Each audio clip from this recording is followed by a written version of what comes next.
Oh, howdy all, grab yourself a beer, it's time for some Path of Exile discussion. About a year ago, I did a guide to the Atlas of Worlds as it stood after the Conquerors of the Atlas expansion. That was the most viewed video that I've had on my channel, but unfortunately it's become out of date lately. And the reason it became out of date was the Echoes of the Atlas expansion hit, brought the Maven to the game, brought the concept of Atlas passive trees, and as a result, some of the strategies that I advocated in the previous guide aren't necessarily the best ways anymore. They still sort of work, but I think it's time for a new Atlas guide that covers some of the changes and that also changes some of the strategies that I advocate. So firstly, the Atlas of Worlds is the place where endgame of Path of Exile is organised. The vast majority of Path of Exile's endgame takes place in maps, and you will gain access to maps pretty quickly after you beat Act 10. You got a couple of little epilogue fetch quests, and then after that, you'll get access to the Atlas of Worlds. When you get it, it will look a lot different to what you see here. It will be a lot less complete, very unexplored, and all you'll be able to see will be the central area and with these 4 maps and a couple of things around it. None of these towers will be present, none of these watchstones will be present, and also a number of other things won't be visible as well. So, there are 8 core regions. When you start, you'll have access to the inner 4 of them.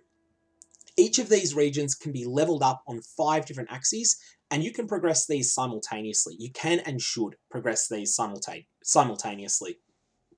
So, I'm going to cover what watchstones are, how to get them, the difference between crafted watchstones and quest watchstones, the Maven points, and also both the beginner strategy for advancing your Atlas and also the more advanced Leapfrog strategy.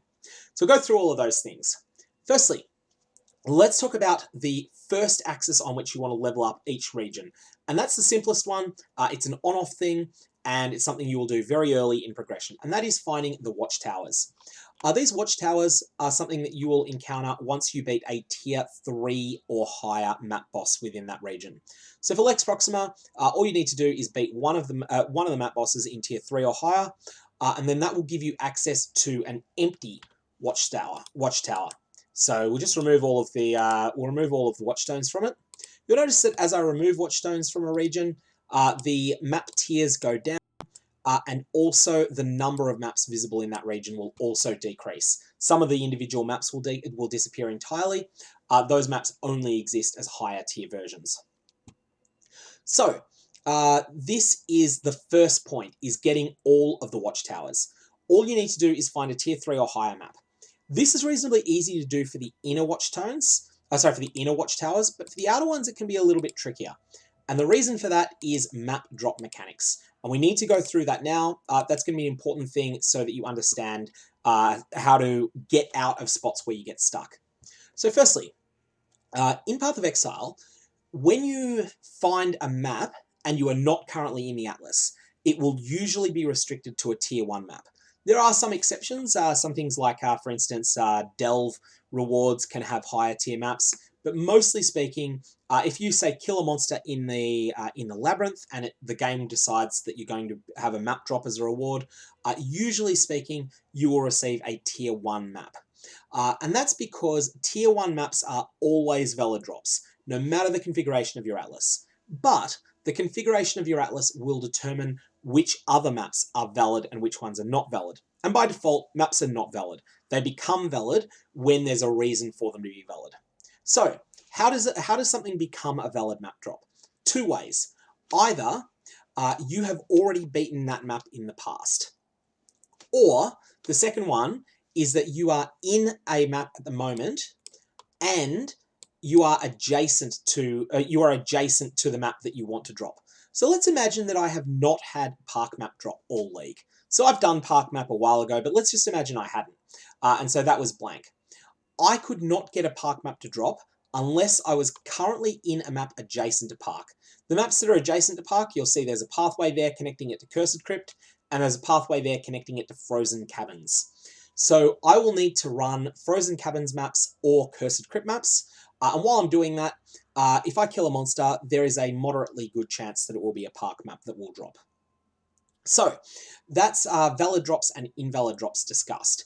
The other things that you need to know about valid map drops are that monsters have limits on how high a tier map they can drop. If you're in a tier 10 zone, the maps from tier 10 and down can drop from normal monsters.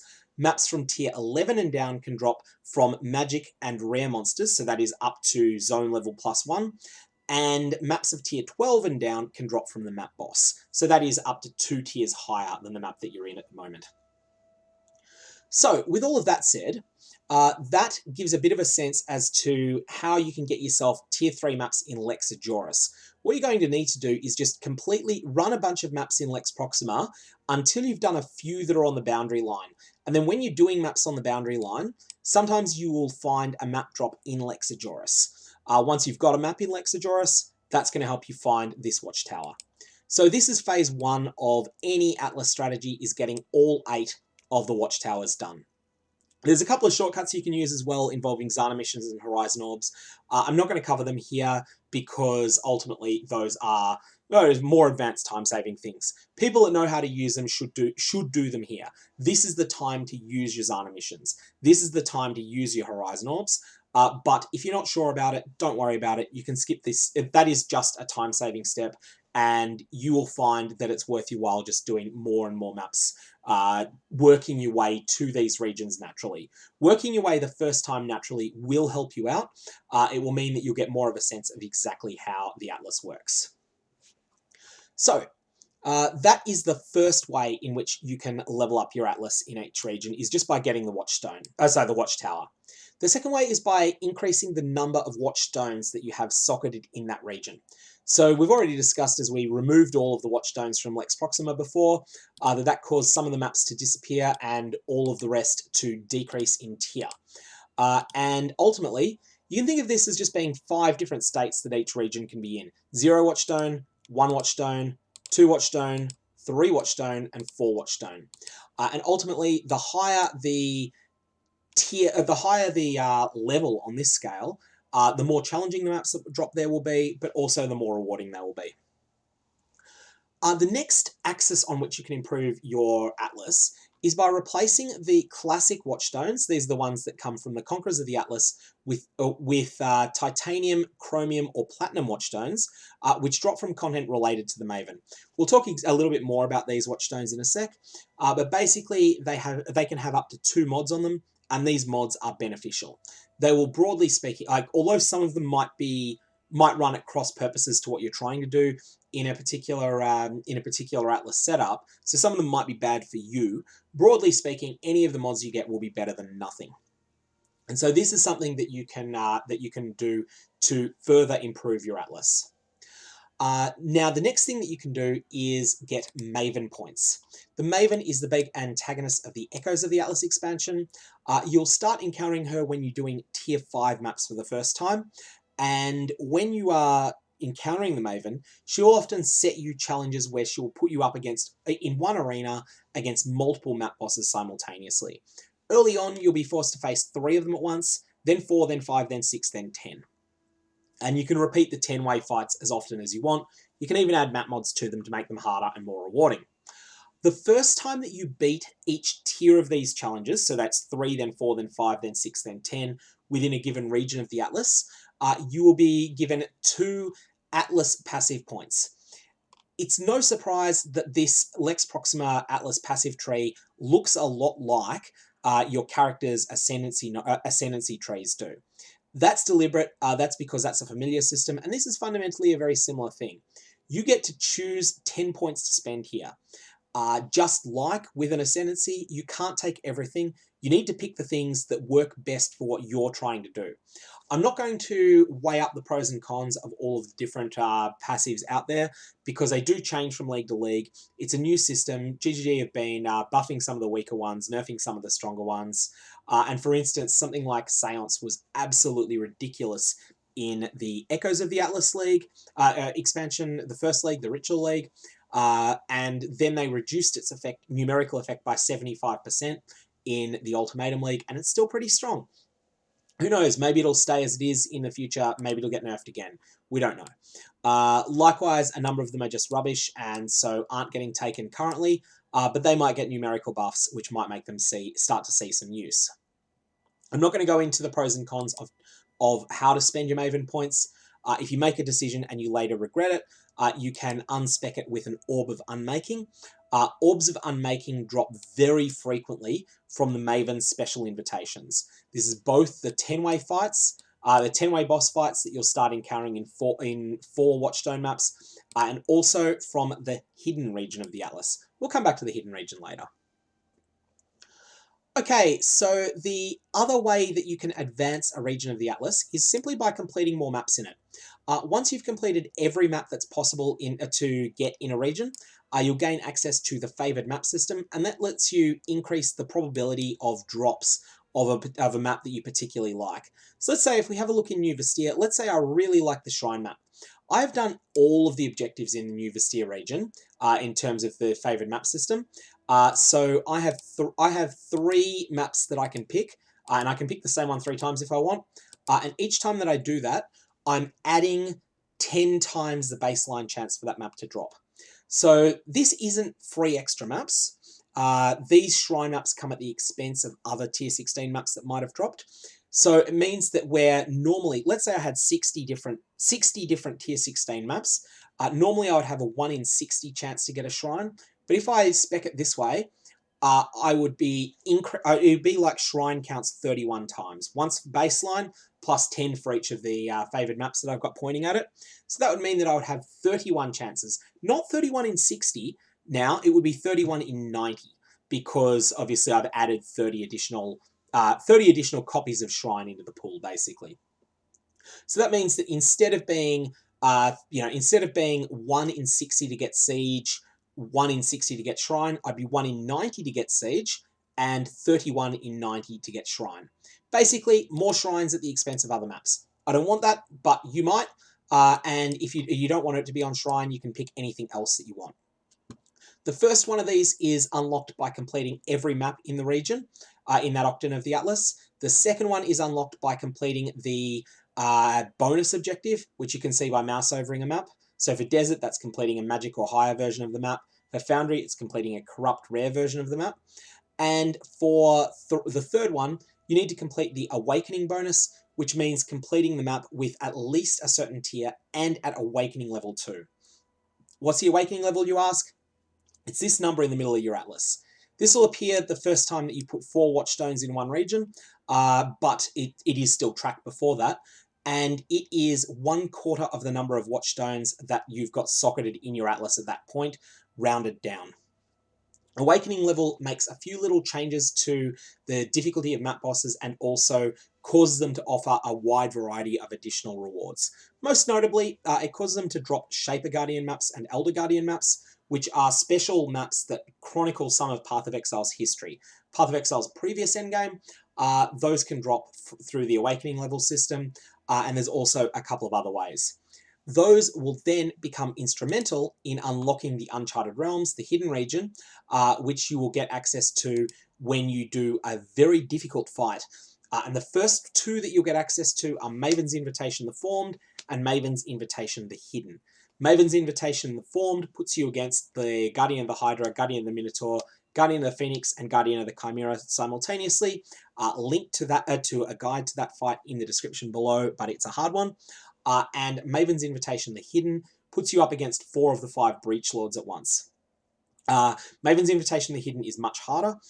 The easier ones actually are the ones that are harder to get to, and those are Maven's Invitation the Twisted, which puts you against the 4 Elder Guardians simultaneously, or Maven's Invitation the Forgotten, which puts you against 4 Synthesis bosses simultaneously.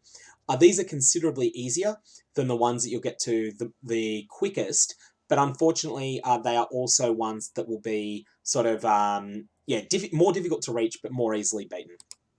Ultimately, if you're having trouble with the fights for the Uncharted Realms, there's no shame in that.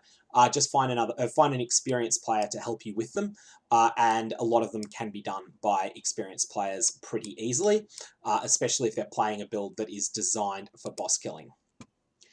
Okay, so that is how to level up the 8, that is the goals you have to level up the 8 core regions plus the 1 secret one. Let's talk about how you actually do this in practice. And this is what has changed a little bit since the previous incarnation of the Atlas of Worlds, which was the 3.9 to 3.12 era of the Conquerors of the Atlas endgame. So firstly, Conquerors of the Atlas are still a thing. There are 5 special bosses that were added in expansion 3.9. These are Veritania the Redeemer, Baran the Crusader, Drox the Warlord, and Alhesman the Hunter, plus their, I guess, boss, Cyrus, Awakener of Worlds. Cyrus is a top-level endgame boss, a very challenging fight, whereas the other 4 are things that you'll find as mini-bosses that you'll encounter quite a bit earlier. In order to spawn a Conqueror, Conquerors each have a minimum Watchstone level that a region needs to have for them to spawn. At the very beginning, when your Atlas has no Watchstones in it at all, they cannot spawn in the 4 inner octants, but they can spawn in the outer octants: Haywak Hamlet, Lexajoris, Lyra Athane, and New Vestia. Now, Zana, who's an NPC who you will encounter the first time you beat a tier 3 map, she will give you a quest to find all of them and to beat them in combat. This is something that you'll start working on early on. First up, you will need to defeat Baran the Crusader in one of the 4 outer regions, and this will just be whichever region you get to first. So if you get to Haywak Hamlet first, then Baran the Crusader will spawn there and will attack you. Then if you get to Lexajoris next, one of the other 3 will spawn there and attack you. If you get to Lyra Athane next, one of the others will attack you there. And then if New Vestia is the last one you get to, then when you get there, you'll also be attacked by whichever one you haven't fought yet.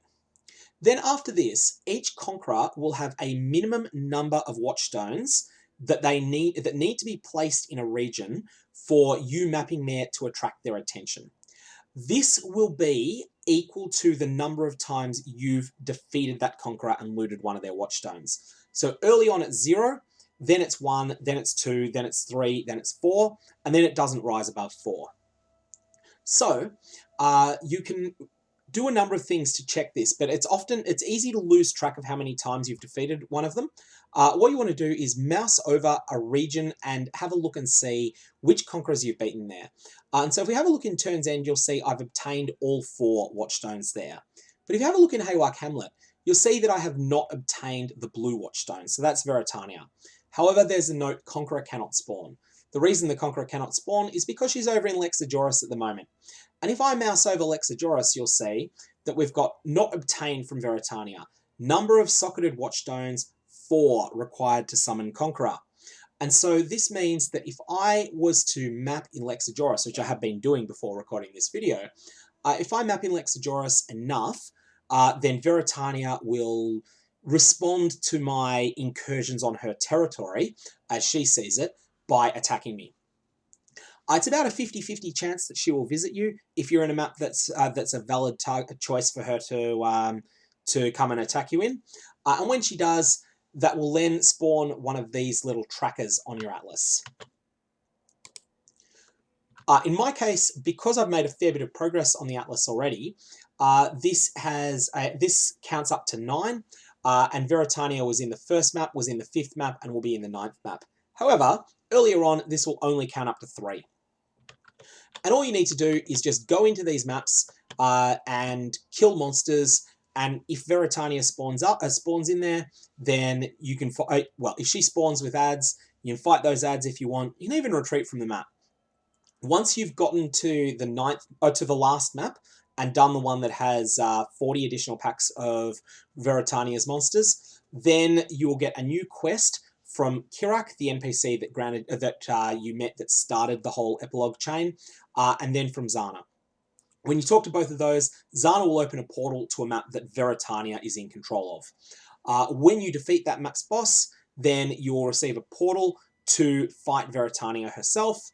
When you kill her and take her loot, she will drop a Watchstone for you. And that Watchstone will be a quest Watchstone, but it will not be locked to the region you picked it up in. You'll be able to transfer it between the regions. And that is the thing that's special about the quest Watchstones that you get from the Conquerors of the Atlas.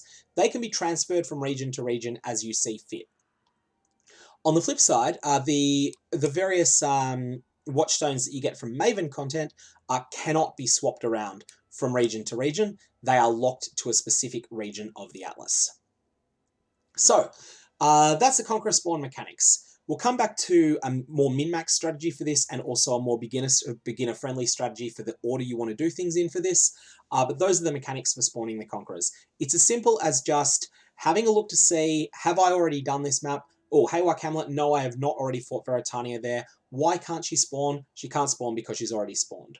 Or she can spawn here as long as there's at least 4 Watchstones in the region, and then I'll socket 4 Watchstones there. I'll run maps within Lexajoris, and then eventually Veritania will just sort of jump up, take the bait, and attack me, as she's done there. When you run one of the maps that has the Conqueror packs, be warned, they are dangerous. So Baran's ones will deal immense lightning damage from projectiles. They are very, very dangerous, especially in hardcore. Alhesman's will deal heavy chaos damage from projectiles. Drox's ones will be very, very durable monsters, and will deal pretty scary amounts of physical damage. And then that leaves Veritania, Drox. Which one are we missing at the moment? Baran. Veritania, Drox, Baran, and who's the other one? And Alhesman, yeah. So that's Veritania's ones will deal cold damage. So that's all the ones that we're talking about there. Veritania's minions are pretty tanky as well, so they can be pretty scary to fight at times, especially if you're struggling with that tier of maps. As for the bosses themselves, I have guides for them separately. Link in the description of the video below. So while this is going on, while you are collecting Watchstones from these Conquerors, you will be able to start working to fight the various challenges that the Maven presents. The first thing you need to do to kick this off is meet the Maven's envoy. And as best as I can tell, and this is from having gotten to this point 3 times so far, this happens the 3rd time that you do a tier 5 or higher map. So at this point, the Maven's envoy will appear and will talk to you. Then the Maven will interfere in your fight against the map boss. Once you defeat that map boss, the Maven will give you something that changes your map device. You then take that back and you install it in your map device. And then from then on, you'll have the ability to toggle on the Maven when you're doing a map. So we'll just go and show you what this looks like. Here you'll see that this beacon is currently orange. It would be blue if it was turned off. And that tells me, orange tells me that any map that I put in there, unless I toggle that, the Maven is going to watch and interfere with the fight, and then she will take a copy of the map boss and store it in safekeeping. Then, once you've got enough of those map bosses, then she will put you up into an arena against multiple of them at once. The Maven will put you in an arena against these captured bosses. First time that you do it in any given octant of the Atlas, it will be a 3-way fight, so you'll be fighting 3 map bosses. This can be done with any level of Watchstones. The 4-way fight is next, and this requires at least 1 Watchstone. The 5-way is next, this requires at least 2 Watchstones in every map. The 6-way is next, this requires at least 3 Watchstones in every map. And then the 10-way fights after that require 4 Watchstones. Now, these require unique bosses. You can't have duplicates of the same boss. The 3 to 6-way fights are quest items and have no map mods. The 10-way fights drop as an unidentified rare invitation. You can then identify it, or you can run it unidentified if you're really brave, or you can roll it. So you can identify it, then you can, perhaps you want to scour it because you feel it's too hard. Perhaps you want to Varl it and hope to get an 8-mod monstrosity. That's up to you. The sorts of loot that these drop are the 10-way fights will drop a number of the special, like a number of things that will help you access the Uncharted Realms regions. Things like perhaps you might get a Lair of the Hydra map, or you might get a Breach Scarab, which will help you acquire your Breach Splinters that are necessary. You will also receive Titanium, Chromium, and Platinum Watchstones for the region that you're in at the moment. So you can then use these Watchstones and replace some of your quest Watchstones, which you can then shuffle off to fill in other holes on your Atlas if you wish. So winning a new tier, a tier you haven't done before, will unlock 2 Maven points to level up that region, adding new challenges and adding new rewards. And ultimately, the Uncharted Realms hidden area does the same thing, but affects the whole Atlas, unless specified otherwise. and so that can be very, very, very powerful when you can get there. So next up, we want to talk about the beginner strategy for the Atlas. This aims to unlock all of your Watchstones without leaving you short, or without risking leaving you short on maps at any point. And it's a little bit slower than the second strategy, which is the Leapfrog strategy, but it doesn't require as powerful a character, and it doesn't require as much game knowledge in order to execute it. So the first thing you want to do is just carry out unfocused mapping. So you're just running whatever map you've got until you've hit about 40 maps on your Atlas bonus. This is important because it will mean that you're getting higher tier maps dropping. Otherwise, you're in danger of running out of maps. You may even want to go beyond 40 before really pushing to do all of your other Atlas objectives. Basically, if you've got a map that you've never completed the Atlas bonus on, and you already own it, then I suggest you run that. Additionally, run your Zana missions and then go to Zana and ask her what she's selling. She'll often sell maps. Click through the list, look for any that you haven't yet done, and that will help you progress your Atlas faster. So just to demonstrate that, as I talk to Zana here, I go purchase items, and she's got a list of maps that she's willing to sell me. Your list will be shorter than this early on, because the list of maps that are available is dependent upon how many different maps that you've done, but it will still be meaningful, and they only cost chance orbs at low level and alchemy orbs at medium level, so basically they don't cost very much either. You'll be able to get yourself a real head start on getting lots of different maps, and every time you start a new Zana mission, her shop will reset, which is nice. So do this a bit, get yourself 40, maybe 50 different maps done. And while you're doing this, work on getting all 8 of the Watchtowers done. Your next step is to move to the 4 corners of the Atlas and fight the 0 Watchstone Conquerors and save their Watchstones for now. While you're in them, you'll need to do the first Maven 3-way fight. Now this will require you to stay in one region, usually the one that you fought Baran in, and possibly stay there for a little while, just continually doing maps in that region. Still 0 Watchstone maps will count, they'll be enough. And then doing the first 3-way Maven fight will unlock the 3-way Maven fights on all the other regions. At this point, what you're going to want to do is socket the 4 Watchstones that you've got, one of them into each of the inner areas. So one in Turn's End, one in Lex Proxima, one in Valdo's Rest, and one in Glenak Cans. And then you're going to want to run maps in those regions. You won't initially own any maps in those regions. So what you're going to need to do here is then just start running your tier 5 maps in your outer regions. And then while you're doing that, sometimes you'll get maps in these inner regions after you've socketed 1 Watchstone into Turn's End. So once you socket 1 Watchstone into Turn's End, all of the 1 Watchstone Turn's End maps become valid drops if you've done them in the past, and therefore you'll find that you'll eventually get some maps in that region. You can then go into Turn's End and do 1 Conqueror there. Go into Lex Proxima with 1 Watchstone, do 1 Conqueror there. One Watchstone Valdos, do 1 Conqueror there. 1 Watchstone Glenak, do 1 Conqueror there. This may also be enough to get you your Maven 3-ways done in these regions. And then once you've done this, you will get an extra Watchstone for each of these regions. You then just want to put that into those regions. So you level them up from 1 Watchstone to 2, and then do a cycle of Conquerors in Turn's End, Lex Proxima, Valdo's Rest, and Glenak Cans, all at 2 Watchstones. Each of those will give you an extra Watchstone, socket them back into the same region, then do a 3 Watchstone Conqueror cycle. Then you'll have 4 in each region, so put 4 in each region, and then do your 4th Conqueror cycle there. Once you've done this, you're going to find yourself in a situation where you have milked all of the available Watchstones from the inner regions. Then you're going to want to do all of the outer regions. So now you've got 20 Watchstones. You're going to put 4 of them into each of the outer regions. The other 4 can be benched. They can just be put away in this storage repository that has been provided for us for the Watchstones. Or alternately, you can just use them in your inner regions if you prefer. And then you're just going to want to run maps in the outer regions. Initially, when you do this step, so let's say that you've just done your 4 Watchstone turns, Lex, Valdo's Rest, and Glenak Cans Conquerors.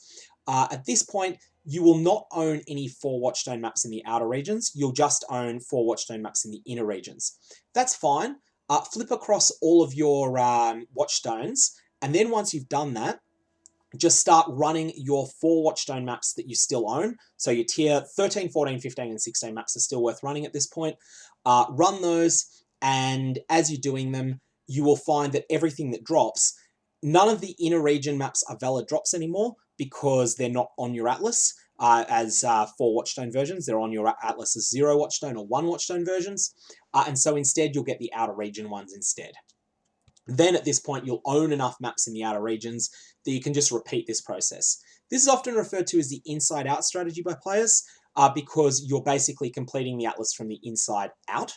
And while you're doing this, you should find that each of the inner regions, you will have the 5-way Maven fight completed and maybe the 6-way. In each of the outer regions, you'll have the 6-way Maven fight completed and a little bit of progress towards your first 10-way, maybe a lot of progress towards your first 10-way, depending upon exactly how long the Conquerors take to spawn. Along the way, when you get to 20 Watchstones, you will encounter a chance to fight Cirrus, the Awakener of Worlds. Fair warning, Cirrus is a very difficult fight. If you're a beginner, you're probably going to get kicked down by him. That's fine. Go in and give the fight a shot, at least if you're in softcore, and just see what you can learn about the fight, and then ultimately plan to come back for revenge later. There's no shame in failing your first attempt at Cirrus. Hell, I failed him a couple of times at the start of this league. So, at this point, you have basically completed almost everything in terms of, well, you'll have all 32 Watchstones by this point, once you've done the inside-out strategy completely, and you'll also have decent progress on all of your Maven points. At this point, you're going to want to start running 10-way fights in order to get yourself craftable Watchstones, and then craft some reasonable Watchstones in each region. Additionally, you're going to want to start working on the Uncharted realms. You probably by this point will have had a number of the Lair of the Hydra, Maze of the Minotaur, Forge of the Phoenix, and Pit of the Chimera maps drop. Maybe also you've got a set of the Elder Guardian maps. If you're feeling really confident, then this is a time to do those maps and also to then hopefully get access to the invitations you need to start working on the actual Uncharted realms. The Uncharted realms is going to be a whole of league goal for a lot of players. And additionally, so will be getting your Awakening bonus objective up into the 100 and higher range. That will be a whole of league goal for many players as well. But ultimately, this has put you well on your way. You can focus on filling those Maven points in, getting your 8th and 10th points in each region, and continuing to experience various bosses and things like that. Now, next I want to talk about the Leapfrog strategy. Before I do this, this has a very important disclaimer. This is going to be very tight on map supply at certain points. You have been warned. You can get stranded without maps of relevant tiers with this approach if you get a little bit unlucky, and you cannot afford to be stingy. You need to use your sextants, your chisels, your Varlorbs, your Zana missions, all these sorts of things. If you don't use these, you're going to run out of maps. So you've been warned. Don't try the Leapfrog method unless you know how to sustain maps well. So you'll also get less Maven points with this approach, and it's expected that you'll come back to your favorite region later and complete the Maven approach. So what you're going to do is, again, your first step is the same. You're going to go to all the outer octants and get all 8 Watchtowers. You probably won't spend as long completing low-tier maps as a beginning player would, because you're confident you know how to sustain maps, so you can make do with a lower bonus objective than a newer player will need. Now that you've done this, you're going to want to fight your first Conqueror and your first Maven 3-way in the first outer region. This usually will take you 3 tier 5 maps. Once you've done this, repeat this in the outer regions, and then we're going to start doing a different form of inside out. What we're going to do, once we've acquired our 4 Watchstones from the outer regions, we're going to stick 1 Watchstone into Glenark cans, 2 into Turn's End, and 1 into storage. And then we're going to do 1 Watchstone Glenark cans maps. But we're going to do 1 Watchstone Glenark cans maps with a view that we want to collect, while simultaneously we are starting to collect 2 Watchstone maps in Turn's End. So we're going to run 1 Watchstone Glenark cans maps, possibly needing to do some outer region tier 5s in order to get those 1 Watchstone maps to drop. And then As we're running our maps in Glenac Cans, we're going to do all 4 Conquerors back to back to back to back. So we're going to stay in Glenac Cans, 1 Watchstone, long enough to fight Veritania, Drox, Alhesman, and Baran. Once we've done that, we're going to have another 4 Watchstones. 3 of those go into Lex Proxima. This order is important. We're going 1, 2, 3, 4 for a reason, and that reason is specific to the maps that are available in Lex Proxima and their tiers. So make sure that Lex Proxima is the 3rd region that you do. So once you've done your 1 Watchstone Conquerors in Glenac Cans, you're going to start working on your 2 Watchstone Conquerors in Turn's End. Do all 4 of them whilst collecting some 3 Watchstone Lex Proxima maps. When you have done all 4 of the Conquerors in Turn's End, you will have 4 new Watchstones. Stick all of them into Veldo's Rest. So at this point, your Watchstone count by region is 0, 2, 3, 0, 0, 1, 4, 0. Now, you're going to do a full cycle of Conquerors in Lex Proxima, 3 Watchstone Conquerors. While you're doing this, every single tier 13 map that drops for you is going to be Lex Proxima's, I think it is the Academy map? It is, Academy is the only tier 13 map that can drop, I believe. So every map that drops that is tier 13 will be exactly Academy. This is an unfortunate map tile set. It's not a very pleasant map to run, but it's what you need. And the reason that it's important is that then, when you're running your academies, every tier 14 map that drops will be in Veldo's Rest, because there are no tier 14 maps that are valid on your Atlas, the way that we've got it set up. So then, once you've done all 4 of your Conquerors in Lex Proxima, hopefully you'll have a few maps that are tier 14 or maybe even 15 in Veldo's, and then at this point you're going to run a full set of Conquerors in Veldo's. At this point, once you've done all 4 Conquerors in Veldo's Rest, you will have 20 Watchstones acquired. 1 from Haywark, 1 from Majoris, 1 from Lyra, 1 from New Vestir, and 4 from each of the inner regions. And essentially you're at exactly the same point as with the beginner method, but the key difference is that you have done this with less maps completed. So you've done less maps than someone using the beginner strategy would have done. You've also advanced your character less, you'll be at a lower character level, you'll have less gear, and you'll have less of a map pool to fall back on if you get a bad streak of RNG. However, this is the quickest way, as long as you are willing to adjust your plans on the fly if you get a bit unlucky on maps. You'll probably need to use your incursion temples in order to source additional maps, as well as all your Zana missions. You'll need to spend a lot of currency at Zana's map store, and this will be something that will set back your character progression. But ultimately, if you're up for the Leapfrog strategy, it is the fastest way to progress. Now at this point, you will be a little bit behind on earning your Maven points in those inner regions, but you'll be able to just continue with the inside-out strategy and just be a little bit ahead of where you otherwise would be. Less messing around, and it'll be faster overall. You'll have the right maps all the time, you just might not have enough of them. So, that should pretty much cover basically everything there. A couple of quick recaps. So fundamentally, there are 5 things you want to do in each region of the Atlas. You want to find the Watchtower, you want to increase your Watchstone count from 0 to 4, you want to increase your Maven points from 0 to 10, you want to eventually replace Quest Watchstones with crafted ones that have synergies with the relevant Maven points in the region.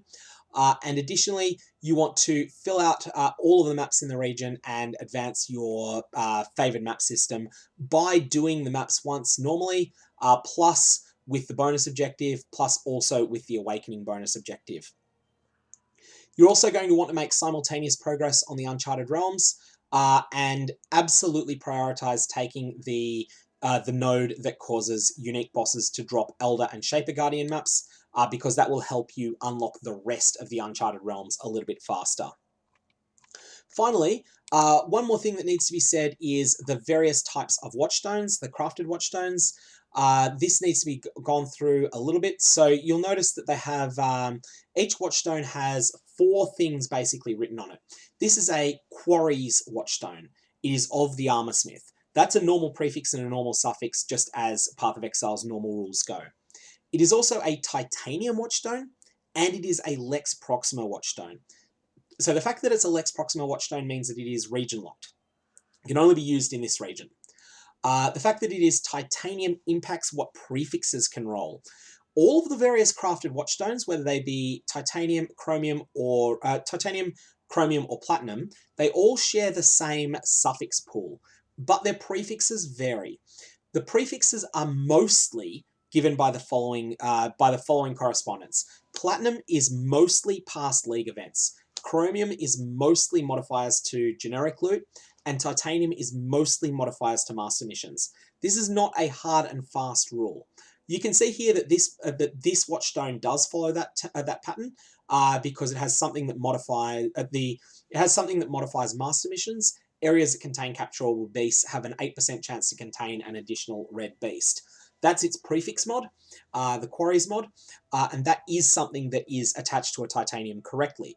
However, there are some exceptions to this rule. So, for example, you would expect from what I've said that essence modifiers being a past league mechanic, that would be platinum. However, they are actually considered to be chromium. So there's not an exact hard rule. And if there's a specific mod you want, what I urge you to do is to check the description below for a link to the data mining website PoEDB, which will provide you with an up-to-date list on what can roll on what type of watchstone. Lastly, very important to note that these mods have tiers mostly. And tier 1 rolls are quite rare, and if they're good, they're quite valuable. This one here, I've just got any old mods on. So Quarries is tier 3, as you can see. Generally speaking, tier 4 mods are about twice as common as tier 3, tier 3 about 3 times as common as tier 2, and tier 2 about 4 times as common as tier 1. So that means that you're going to get a lot of tier 4 and tier 3 mods, and not very many tier 1 and tier 2 mods. But the tier 1 mods that are good, and in particular, the tier 1 mods that synergize with the region that you're in, with the natural strengths of the region that you're in, can be very, very, very strong.